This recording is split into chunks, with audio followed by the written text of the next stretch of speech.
5 దశాబ్దాల అనుభవంతో అచంచలమైనటువంటి సంకల్పంతో ఒక విజన్తో సాంకేతికతో నవ్యాంధ్ర నిర్మాణానికి నిరంతరం శ్రమిస్తున్నటువంటి మాన్యశ్రీ గౌరవ ముఖ్యమంత్రి శ్రీ నారా చంద్రబాబు నాయుడు గారికి ప్రశ్నతో మొదలై పల్లె సమస్యలకు బదులై గిరిజన గ్రామాల వెలుగై నిలుస్తున్నటువంటి గౌరవనీయులు ఉప ముఖ్యమంత్రి శ్రీ పవన్ కళ్యాణ్ గారికి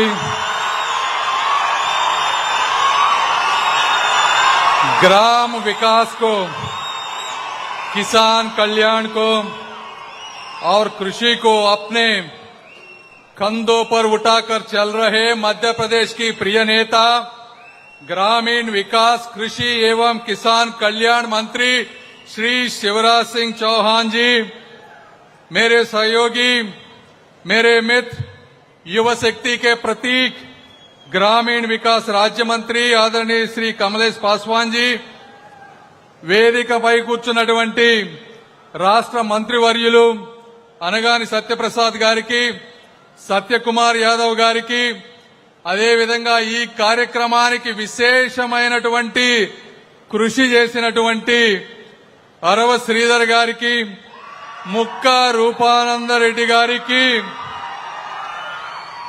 వీరితో పాటుగా తిరుపతి వేదికగా సప్తగిరుల అధిపతి శ్రీ వెంకటేశ్వర స్వామి సాక్షిగా గ్రామీణ భారత గమనాన్ని మార్చే మహాసంకల్పానికి, పల్లె ప్రగతికి కొత్త బాటలు వేసే చారిత్రక ఘట్టానికి భాగస్వాములుగా నిలిచేందుకు తరలి వచ్చిన తెలుగింటి ఆడపడుచులకు, అన్నదమ్ములకు, అన్నదాతలకు, శ్రామికులకు నా హృదయపూర్వక నమస్కారాలు. ఒక్కసారి చరిత్రలోకి వెళ్లి చూస్తే 2006లో ఆనాటి ప్రభుత్వం గ్రామీణ పేదలకు ఉపాధి కల్పించాలనేటువంటి ఒకే ఒక ప్రధాన ఉద్దేశంతో మహాత్మా గాంధీ జాతీయ గ్రామీణ ఉపాధి హామీ పథకాన్ని తీసుకొచ్చారు. అనంతపురం మన రాయలసీమ, రాగాల సీమ, అనురాగాల సీమ అయినటువంటి అనంతపురం జిల్లాలో బండ్లపల్లి గ్రామంలో దేశంలోనే తొలి ఉపాధి హామీ జాబ్ కార్డు మన దళిత ఆడబిడ్డ చీమల పెదక్క గారికి ఆ రోజున అందజేయడం జరిగింది.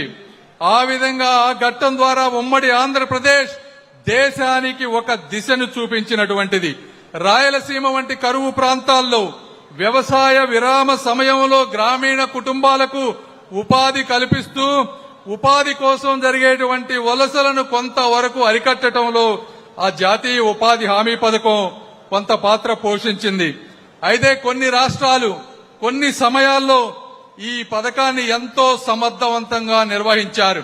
ఉదాహరణకి 2014-19 మధ్య మన గౌరవ ముఖ్యమంత్రి నారా చంద్రబాబు నాయుడు గారి ఆధ్వర్యంలో నారా లోకేష్ గారు పంచాయతీ శాఖ మంత్రిగా ఉన్నప్పుడు గ్రామాన సిమెంట్ రోడ్లు పడ్డాయి అంటే ఆ రోజు ఆ వ్యక్తులు ఆ పథకాన్ని ఉపయోగించుకొని అనేక డిపార్ట్మెంట్లని కూర్చోబెట్టి అన్ని నిధుల్ని ఒక పద్ధతి ప్రకారం తీసుకొచ్చి రోడ్లు వేశాం. అదేవిధంగా ఈ రోజు చూస్తా ఉన్నారు, గత 2 సంవత్సరాల్లో అంటే దశాబ్దాలుగా కొండల్లో అదేవిధంగా అడవుల్లో అభివృద్ధికి దూరంగా ఉన్నటువంటి గిరిజన ప్రాంతాల్లో కూడా రోడ్లు పడతా ఉన్నాయంటే ఈ రోజు పవన్ కళ్యాణ్ గారు సమర్థవంతంగా ఆ ప్రోగ్రామ్ ని ఉపయోగించుకోబట్టి మాత్రమే ఇవన్నీ జరిగినాయి. అయితే కాలక్రమేణా ఈ పథకాన్ని అనేక రాష్ట్రాల్లో ఉన్నటువంటి వ్యక్తులు, అనేక ప్రాంతాల్లో ఉన్నటువంటి వ్యక్తులు దుర్వినియోగం చేయడం జరిగింది. Controller auditor of general CAG ఒక స్పష్టమైనటువంటి నివేదికని ఈ పథకం ద్వారా మనకి తెలియజేసింది. గ్రామ అవసరాలకు అనుగుణమైనటువంటి ప్రణాళికలు లేకుండా చేయటం, శాశ్వత ప్రయోజనం లేనటువంటి ఆస్తులను సృష్టించటం, ఒక చెరువుని ఒక గుంతని తవ్వటం, పూడ్చటం, మళ్లీ తవ్వటం, దొంగ జాబ్ కార్డులు, అక్రమ చెల్లింపులు చేయటం, అనుమతులు లేని పనులపై ఖర్చు పెట్టటం, సామాజిక ఆడిట్లు పర్యవేక్షణలో ఉదాసీనత చూపటం. అంటే ఉపాధి కల్పన లక్ష్యం గొప్పదే కానీ దాని అమలులో సంస్కరణల అవసరం స్పష్టంగా కనిపించినటువంటి పరిస్థితి. అయితే గుజరాత్కి 12 సంవత్సరాలుగా సీఎంగా పనిచేసినటువంటి మోదీ గారు క్షేత్రస్థాయిలోని పరిస్థితులను ఈ మన్రేగా లోపాలను స్పష్టంగా గుర్తించారు. 2014లో ప్రధానమంత్రి కాగానే దీనికి ప్రక్షాళన దిశగా అడుగులు వేసినటువంటిది వాస్తవం. సంక్షేమ పథకాల పంపిణీలో డిజిటల్ టెక్నాలజీని అనుసంధానం చేస్తూ కేంద్ర సర్కారు 3 ముఖ్యమైనటువంటి మార్పులు తీసుకొచ్చింది. ఒకటి, ఆధార్ అనుసంధానం ద్వారా నకిలీ కార్డుల ఏరివేత. దాదాపు 4,40,00,000 నకిలీ కార్డులు వేరివేయడం జరిగింది. డైరెక్ట్ బెనిఫిట్ ట్రాన్స్ఫర్ ద్వారా లబ్ధిదారులకు ఈ రోజు 98% శ్రామికులు ఎవరైతే ఉన్నారో వారందరికీ వారి బ్యాంక్ ఖాతాల్లో డబ్బులు వేయడం జరుగుతా ఉంది. శాటిలైట్ జియో ట్యాగింగ్ ద్వారా కేవలం కాగితాలలో పనులు చూపించే విధానానికి కొంతవరకు అడ్డుకట్ట వేయగలిగాం. ఈ విధంగా ప్రతి పనిని సాంకేతికతో పర్యవేక్షించే ఒక పారదర్శక వ్యవస్థ కొంతవరకు ఏర్పడింది. అయినప్పటికీ కేంద్ర ప్రభుత్వం ఈ పథకానికి ప్రతి సంవత్సరం 90,000 కోట్ల రూపాయలు ఈ రోజు ఖర్చు పెడతా ఉంది. అంటే మీరు 5 సంవత్సరాలు తీసుకుంటే దాదాపు 4,50,000 కోట్ల రూపాయలు గ్రామాల అభివృద్ధికి వెళ్తున్నా ఈ రోజు గ్రామాల్లో కావాల్సినటువంటి అన్ని సదుపాయాలు లేనటువంటి పరిస్థితి ఎవరు అవునన్నా కానన్నా వాస్తవం అని మీ అందరికీ నేను తెలియజేసుకుంటా ఉన్నాను.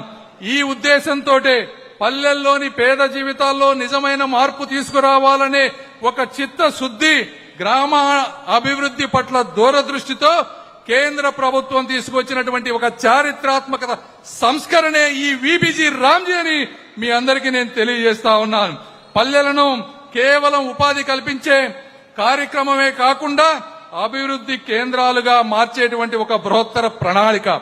ఈ వీబీజీ రామ్జీ చట్టం ద్వారా 4 బలమైన స్తంభాలపై నిలబడినటువంటి పరిస్థితి. మొదటిది ఉపాధి. ఇందాక మంత్రి గారు చెప్పినట్టు నిజంగా పని చేయాలనుకునే వాళ్ళకి 100 రోజులు కాదు 125 రోజులైనా కూడా పనిచ్చే పథకం ఈ ఉపాధి హామీ పథకం. అదేవిధంగా వ్యవసాయం ఇబ్బందుల్లో ఉన్నప్పుడు, శ్రామికులు దొరకనప్పుడు 60 రోజులు విరామం ఇచ్చేటువంటి పరిస్థితి. రెండవది ముఖ్యమైనది గ్రామీణ మౌలిక సదుపాయాలు. ఈ రోజు ఈ పథకం ద్వారా బస్ షెల్టర్ నుంచి పంచాయతీ భవనాల వరకు, క్లాస్ రూమ్స్ నుంచి కాంపౌండ్ వాల్స్ వరకు, సోలార్ స్ట్రీట్స్ లైట్ నుంచి మ్యారేజ్ కమ్యూనిటీ హాల్స్ వరకు, అంగన్వాడీల నుంచి ఆరోగ్య కేంద్రాల వరకు, రోడ్ల నుంచి డ్రైన్ల వరకు కూడా ఈ పథకం ద్వారా నిర్మించుకోగలం. మూడవది నీటి భద్రత. చెరువుల నుంచి చెక్ డ్యాముల వరకు, వర్షపు నీటి నిల్వల నుంచి వాటర్ షెడ్ల నిర్వహణ వరకు కూడా ఈ కార్యక్రమం ద్వారా చేపట్టగలం. నాలుగవది యువత, రైతులు, స్వయం సహాయక సంఘాలు, సెల్ఫ్ హెల్ప్ గ్రూప్స్ ఆదాయం పెంచేటువంటి మార్గం కూడా ఇందులో పొందుపరచడం జరిగింది.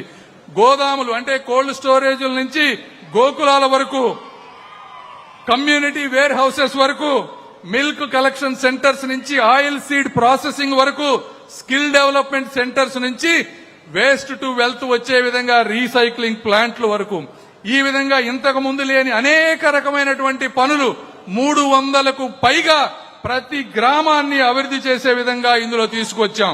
ఇప్పుడు ఇందులో లేని ఏ కార్యక్రమమైనా సరే ఈ కొత్త చట్టంలో ఈజీగా యాడ్ చేసుకునేటువంటి అవకాశం ఉంది. అయితే ఇందులో ఒకే ఒకటి ఇబ్బందికరమైనటువంటి పరిస్థితి కొన్ని ప్రభుత్వాలకి. అందులో ఏమిటంటే ఇంతకు ముందు 90 నుంచి 100% మొత్తం కేంద్ర ప్రభుత్వం భరించేది. ఈ రోజు 40% రాష్ట్ర ప్రభుత్వాన్ని ఇందులో పెట్టుబడిగా పెట్టమన్నాం. అయితే ఇది భారంగా కాకుండా ఒక బాధ్యతగా స్వీకరించాల్సిన అవసరం ఉంది. మనం బాధ్యతగా తీసుకుంటే దాని మీద ఒక ఓనర్షిప్ వస్తుంది, ఒక జవాబుదారీతనం వస్తుంది, ఒక పారదర్శక పెరుగుతుంది. కాబట్టి మన రాష్ట్రానికే తీసుకుంటే గత సంవత్సరం ఉపాధి హామీ ద్వారా కేంద్రం ఇచ్చినటువంటి నిధులు 7,500 కోట్లు.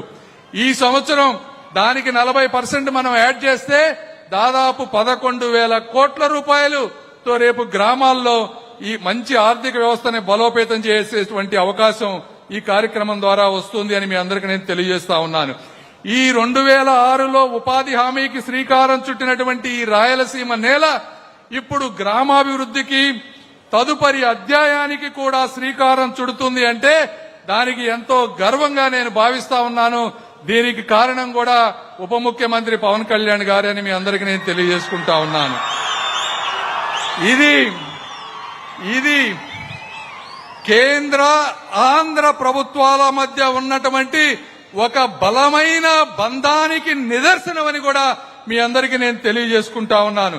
గత 2 సంవత్సరాల్లో మన్రేగా కింద దాదాపు సంవత్సరానికి 7,500 కోట్లు, స్వయం సహాయక సంఘాల బలోపేతానికి 630 కోట్లు, గ్రామీణ రోడ్లకి 640 కోట్లు, వాటర్ షెడ్ పథకం అభివృద్ధికి 200 కోట్లు, యువత నైపుణ్యానికి స్కిల్ డెవలప్మెంట్ కి 140 కోట్లు, అదేవిధంగా ఇందాక నేను చెప్పినట్లుగా గిరిజన ప్రాంతాల అభివృద్ధికి పీఎం జన్మన్ ద్వారా 900 కోట్లు. అంటే కేవలం గత 2 సంవత్సరాల్లో కూటమి భాగస్వామ్యంలో ఆంధ్రప్రదేశ్ కి 20,000 కోట్ల రూపాయలు ఏ రాష్ట్రానికి రానటువంటి విధంగా మన ఆంధ్రప్రదేశ్ కి తెచ్చుకోగలిగామనే విషయాన్ని కూడా మీ అందరికీ నేను తెలియజేస్తా ఉన్నా. ఇది రాజకీయ సభ కాదు, కానీ అయినా ఒక చిన్న విషయం చెప్పాలి. 2014-19 మధ్య ఉపాధి హామీలో వర్కులు చేసినటువంటి దాదాపు 3.5 లక్షల చిన్న కాంట్రాక్టర్లకు ఆ రోజు వచ్చినటువంటి వైసీపీ ప్రభుత్వం 180 కోట్ల రూపాయలుగా బిల్లులు పెండింగ్ పెడితే ఆ సాఫ్ట్వేర్ మూసేస్తే మళ్లీ ఆ సాఫ్ట్వేర్ తెరిపించి 3.5 లక్షల చిన్న, అంటే వీరందరూ గ్రామాల్లో ఉండేటువంటి రైతులే పనులు చేసుకున్న వాళ్ళందరికీ కూడా 180 కోట్ల రూపాయలు ఈ రోజు మళ్లీ ఇప్పించామని మీ అందరికి నేను తెలియజేసుకుంటూ, ఆఖరిగా సింధు నాగరికత నుంచి హరిత విప్లవం వరకు భారత ప్రగతికి దిశ చూపించింది ఎప్పుడూ గ్రామమే. మన మూలాలు, మన మమకారం, మన మనుగడ, మన సంస్కృతికి చిహ్నాలు మన గ్రామాలు.